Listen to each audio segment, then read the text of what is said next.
In the next part here, starting with number 7, we're going to find the measure of the indicated angle to the nearest degree.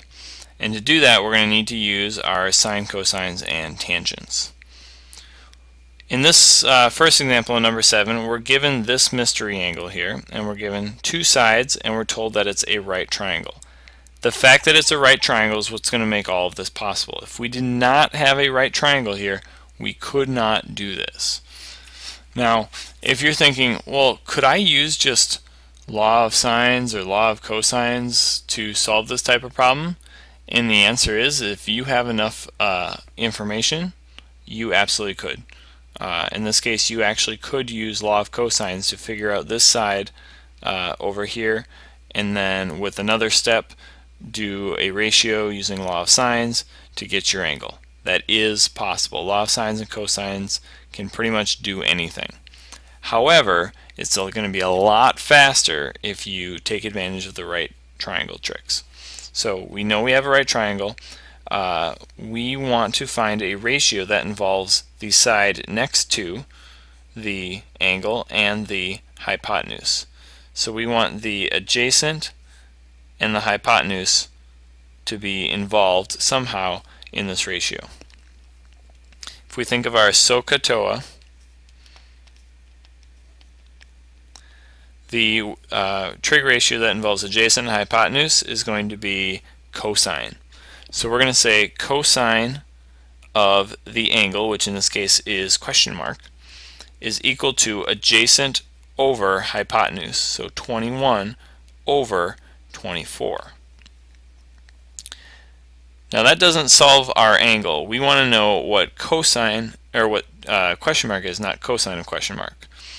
To undo the cosine, if you remember when we did law of cosines, you need to take an inverse cosine of both sides. So the inverse cosine of this entire side here, the inverse cosine of this entire side here. And when you do that, this side is left with just question mark. These will undo each other. And on the other side, you need to go to your calculator, go to second cosine, the inverse cosine function, or arc cosine, and do 21 divided by 24 inside there. And that's going to give you 28.955, or to the nearest degree is going to be 29 degrees. So first thing we had to do was look at our angle, figure out what we had. We had an adjacent and a hypotenuse. We looked at our SOHCAHTOA to determine which trig function to use, in this case cosine. We wrote our cosine of the angle is equal to some ratio, and then we needed to figure out the angle, so we had to undo the cosine. That process is going to apply to these first four.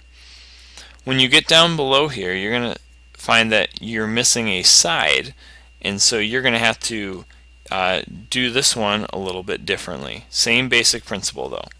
Let's start out with the angle that we're given.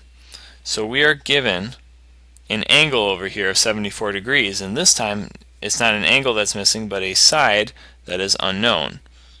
And we do have one side that is known.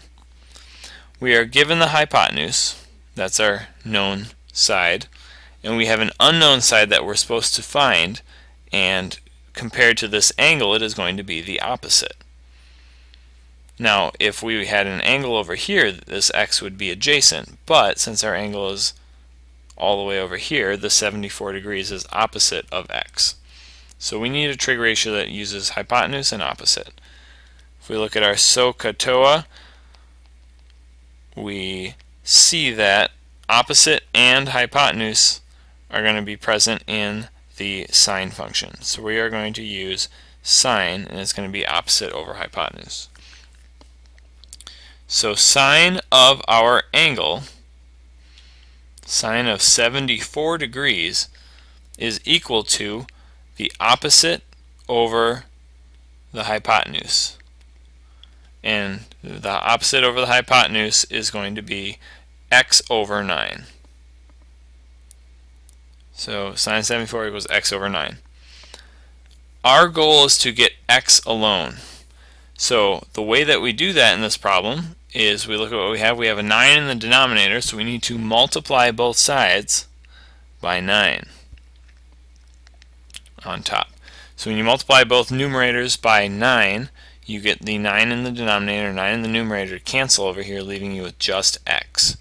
Over here you have 9 times the sine of 74. And when you type in your calculator 9 times the sine of 74 degrees, close your parentheses, you get 8.65. And rounded to the nearest tenth, 8.7. Now let's do the quick common sense check to make sure that this makes sense.